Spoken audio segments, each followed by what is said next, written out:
Que a graça e a paz do Senhor Jesus esteja contigo, seja muito bem-vindo ao meu canal. Hoje nós vamos para mais uma aula da Escola Bíblica Dominical, na classe dos adultos, das revistas da CPAD, e por sinal, a última aula do quarto trimestre e também a última aula do ano de 2022. Estudamos aí, a justiça divina, a preparação do povo de Deus para os últimos dias no livro de Ezequiel.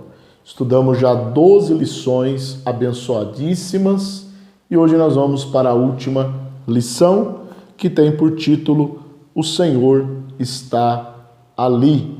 O texto áureo, que está em Isaías 11:9, diz: não se fará mal nem dano algum em todo o monte da minha santidade, porque a terra se encherá do conhecimento do Senhor e como as águas cobrem o mar. Isaías capítulo 11, versículo 9. Verdade prática: o Deus de Abraão, de Isaque e de Jacó governa soberanamente o seu povo.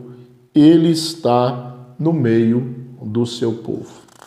É muito importante que você leia a leitura bíblica em classe, que está no livro de Ezequiel, capítulo 48, último capítulo do livro, versículos de 30 a 35, tá bom? Efetue, dá uma paradinha no vídeo, pause o vídeo, Leia, se você ainda não fez, leia na sua revista ou na sua Bíblia, Ezequiel 48, versículo 30 ao 35, e depois continue assistindo a aula, porque isso é muito importante para o aprendizado da lição, Não só dessa, mas de todas as lições, porque a lição ela é baseada na leitura bíblica em classe, principalmente o pastor Ezequiel Soares, ele até coloca geralmente os versículos nos tópicos os quais pertencem o versículo. Então nós vamos agora para uma visão geral, uma introdução da nossa lição. Nós vamos ver no primeiro tópico sobre a cidade. Vamos ver esta cidade, que apesar, o nome dela, segundo o versículo 35, o nome da cidade desde aquele dia será O Senhor está ali. Apesar de não aparecer o nome da cidade de Jerusalém, nós entendemos contextualmente que se trata da cidade de Jerusalém do milênio. É isso que você precisa entender e nós vamos estudar isso no decorrer da lição. No ponto 2, sobre os nomes das 12 tribos, vamos ver que a cidade ela tem 12 portas, 4 em cada lado, a cidade é quadrada e ela tem 12 portas, ou melhor, 3 em cada lado, e perfazendo aí o total de 12, que são 12 tribos de Israel. Nós vamos ver aí no decorrer da lição. E no último ponto, nós vamos estudar O Senhor está ali, que é o nome da cidade. O nome da cidade de Jerusalém na época do milênio, ok? Na época do milênio. Então é isso que nós vamos aprender a título de introdução, é isso que nós vamos aprender nesta lição. Então vamos para o primeiro ponto aí, Primeiro ponto da revista, sobre a cidade. Uma coisa muito importante é que você precisa entender de início, é que essa cidade do livro de Ezequiel, Jerusalém do livro de Ezequiel, ela não é a Jerusalém do mundo vindouro, do estado eterno. Então haverá uma Jerusalém no milênio, ela será reconstruída, haja vista que na tribulação ela vai ser um tanto danificada, então ela vai ser reconstruída para ser a sede do governo de Cristo no milênio. E a Jerusalém vindoura de Apocalipse, ela é uma Jerusalém que desce do céu, cujo autor e o artífice é Deus que constrói a nova Jerusalém, a Jerusalém celestial. Então nós não podemos fazer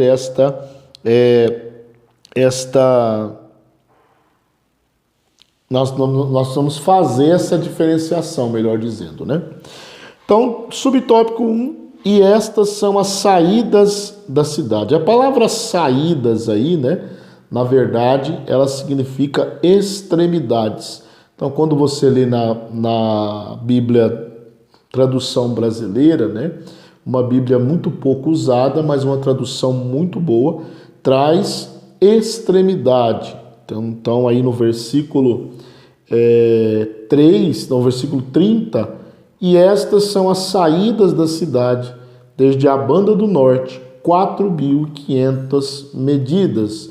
E quando você faz a conversão disso aí, dá 2.250 metros, né? É um quadrado, 250 metros ao norte, 2.250 metros ao sul, 2.250 metros a leste e 2.250 metros a oeste. Então, ela é um quadrado, né, a cidade. E quando você vai estudar a Jerusalém, a Jerusalém histórica, né, no tempo de Davi, no tempo de Neemias, no tempo de Salomão, no tempo de Jesus, no tempo de Zorobabel, você nunca encontra a Jerusalém com formato quadrado, né? Então isso mostra que essa Jerusalém é uma Jerusalém única, que é a do milênio, ok?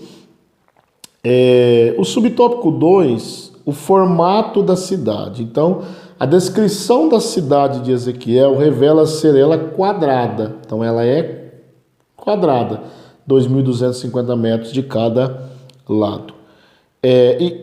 E nessa visão elementar, o profeta fala de 4 lados descritos no sistema horário. Então, começa do norte, leste, né, sul e oeste. E ela não é a Jerusalém celestial, que vai descer do céu no novo céu e nova terra. Mas ela é um tipo da Jerusalém celestial. E um dos paralelos que nós podemos dizer é que a Jerusalém do milênio, da Jerusalém do milênio sairá a lei. Jesus governará toda a terra, toda a extremidade da terra, através de Jerusalém. Então ela é uma cidade quadrada com 2.250 metros.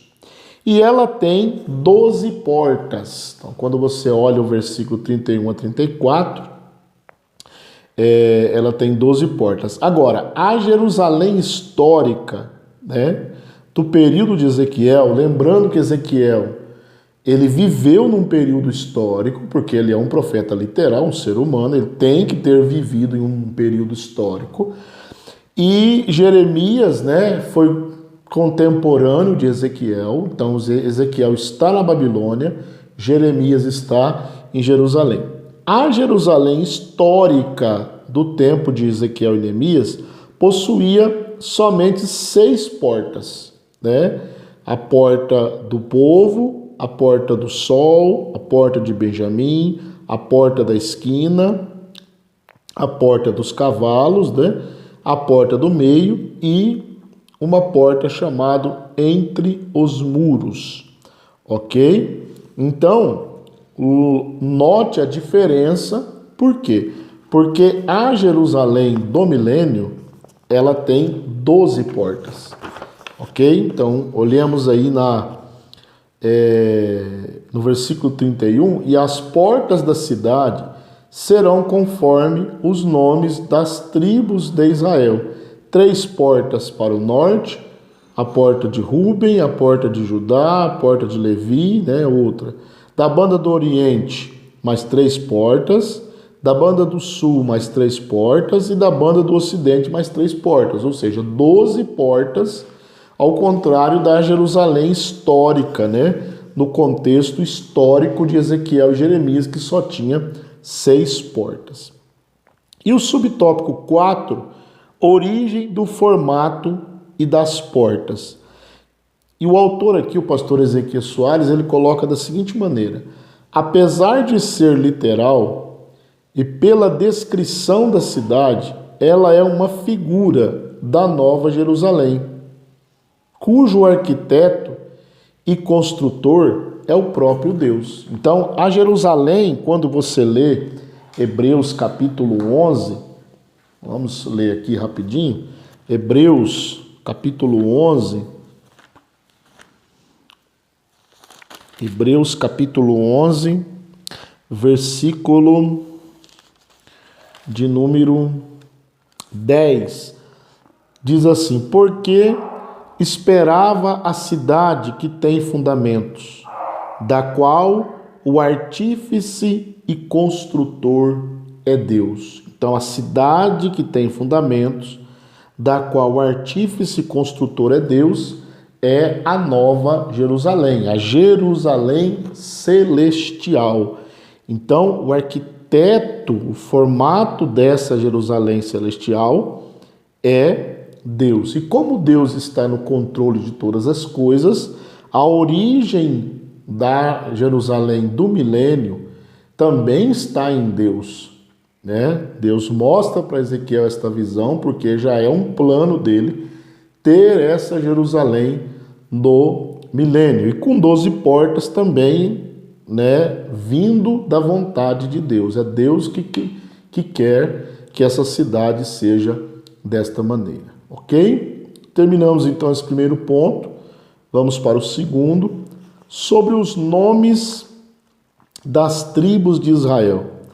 Então, o autor coloca aqui nós temos os nomes, né, das 12 portas, cada um com um filho de Jacó, mas não há somente esta lista, há pelo menos 20 listas dos filhos, né, de Jacó e das suas respectivas tribos de Israel no Antigo Testamento. Mas não existe um padrão. Então, quando você vai ver, estudar as listas de filhos, você vai ver que tem diferenças de filhos, tá bom? Ora, cita Manassés e Efraim no lugar de José, né? E assim por diante. Então, não há um padrão. A lista de Ezequiel, ela segue no sentido horário. Nós já vimos aqui, né? Norte e tal, no sentido horário, a partir do norte da cidade, com Ruben, Judá e Levi. Então, as 3 portas ao norte, elas têm o nome de Ruben, Judá e Levi. A leste, né, norte, sentido horário, norte, leste, temos uma porta com o nome de José, uma com o nome de Benjamim e outra com o nome de Dan. Depois ao sul, né, uma porta chamada Simeão, Issacar e Zebulon. E terminando no oeste ou no ocidente, Gade, Azer e Naftali.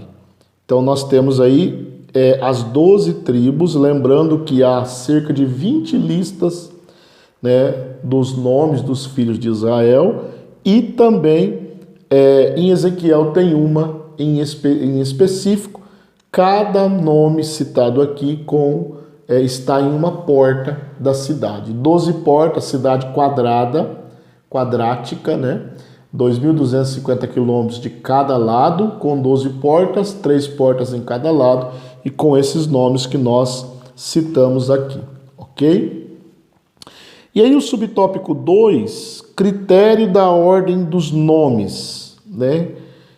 Qual foi o critério? Então o autor coloca aqui o seguinte, que toda escolha tem o seu propósito, nada é aleatório. Os escritores bíblicos sabiam o que estavam fazendo. A questão é que nós desconhecemos esses critérios. Então, qual foi o critério que Deus usou para escolher os nomes? Judá, Ruben, Judá, Levi, José, Benjamim, Dan, Simeão, Issacar, Zebulon, Gade, Azer e Naftali. Qual foi o critério? Nós não sabemos. É da vontade de Deus. Porque toda a Bíblia foi inspirada. E se Deus inspirou o autor bíblico para colocar esses nomes em cada lado da cidade da Jerusalém do milênio, é porque há um propósito desconhecido. Nós não conseguimos decifrar esse propósito, ok? E aí o ponto 3, o propósito dos nomes, né? Dos três, nós temos aí dos três patriarcas do Gênesis, Abraão, Isaque e Jacó, o último deles foi o único em que não houve eliminatória dos filhos para a formação da nação de Israel.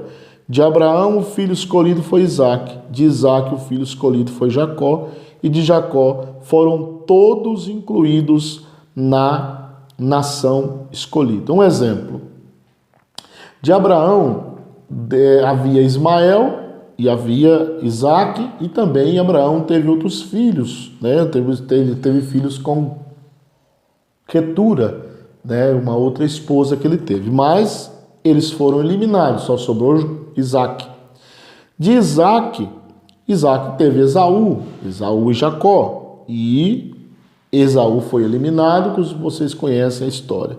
Mas dos filhos de Jacó, todos os 12 filhos foram escolhidos, né? Qual o propósito disso? Deus conhece todas as coisas, né? Então eles são e serão os representantes da nação de Israel no milênio, né? Os 12 filhos de Jacó, ok? Então,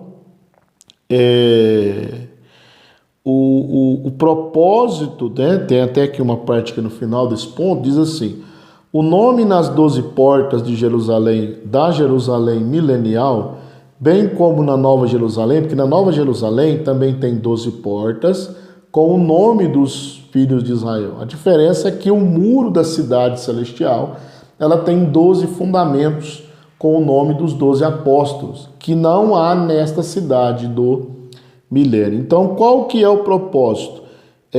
Tem por propósito a memória dos filhos de Israel, para lembrar do povo, mostrar que Deus, e isso aqui já é uma prova, né, da autenticidade do dispensacionalismo, né? Porque Deus, ele tem, na visão dispensacionalista, tem um trabalho ainda com Israel. Então essas portas serão para memória dos filhos de Israel. Ok?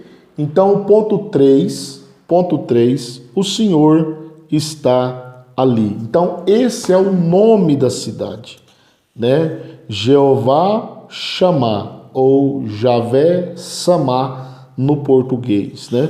O Senhor está ali. Isso está no versículo 35. 18.000 medidas em redor, e o nome da cidade desde aquele dia será: o Senhor está ali. Então, o nome da cidade de Jerusalém no milênio. Subtópico 1 diz assim: os nomes da cidade. Os nomes da cidade. Então, o primeiro nome da cidade de Jerusalém, né? Ela se chamava Salém, que significa cidade de paz. Você pode ver isso em Hebreus 7:12. Também ela foi chamada de Jebus, da onde vieram os jebuseus. Depois, Davi conquistou Jerusalém dos jebuseus e ela foi chamada de cidade de Davi. Você pode conferir isso em 2 Samuel 5, 6 e 7. Também, e por último, né, e também foi chamada de Sião e de Ariel. Ariel significa o leão de Deus, né? Isaías 2 e 3, Isaías 29, versículos 1 e 2. E também Jerusalém, Yerushalayim, em hebraico, Yerushalayim, conhecido também como cidade da paz. Então, ela teve esses nomes aí, né? Mas no milênio, a cidade, a Jerusalém do milênio, será chamada, o Senhor está ali, Jeová Shammah. Por que o Senhor está ali?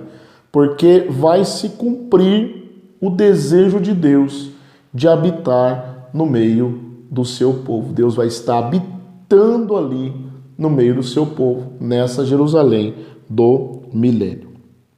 E aí o ponto subtópico 2, o nome divino. Então os nomes de Deus, uma coisa interessante isso aqui, ó, os nomes de Deus não são apenas um apelativo, nem simplesmente uma identificação pessoal, mas são inerentes à natureza e revelam suas obras e atributos. Então, os nomes de Deus, principalmente os compostos, têm um objetivo, não é um simples apelativo. Exemplo, Deus se manifesta a Abraão como Jeová Jirê, aquele que provê, o provedor. Ele está no monte Moriá oferecendo o seu filho em sacrifício e Deus, ele prepara, ele provê um animal para ser substitutivo de Isaac. Então, Jeová Jirê, então, cada nome de Deus, ele está ligado. Ele não é simplesmente uma identificação, como Rogério, meu nome, como José, como Maria, não. O nome de Deus, ele está intimamente ligado à sua natureza. Jeová Rafá, aquele que cura. Jeová Jirê, aquele que provê. Jeová Chamá, aquele que o Senhor está ali, Jeová Rafá, o Senhor que sara, eu já falei. Então, há outros nomes de Deus ligados à sua natureza. E esses nomes revelam seus atributos. Exemplo que eu já disse, Jeová Jirê, o Senhor que provê. Um dos atributos de Deus é a provisão. Ele é provedor, ele é todo poderoso para prover aquilo que você precisa. E o subtópico 3, o último aí, Yahvé Chamá. A Bíblia nos mostra com clareza que Deus se deu a conhecer nos tempos do Antigo Testamento por vários nomes inerentes à sua natureza, que eu já disse, e à circunstância de sua revelação. Então ele se manifesta, com o seu poder e o seu nome representa aquela circunstância. O caso de Abraão, o Senhor é o provedor de todas as coisas. E aí, Ezequiel 48 e 35 é o nome da cidade. O Senhor está ali. Yahvé Chamá, o Senhor está ali. Vai ser o nome de Jerusalém no milênio. Ok? Nós vamos encerrando por aqui a aula, o trimestre, a última aula do ano. E eu espero por você na semana que vem, para que nós já comecemos a estudar a nova revista, que já está em mãos, um assunto tremendamente importante, que é o avivamento. Aviva, Senhor, a tua obra. Que Deus em Cristo te abençoe, em nome de Jesus.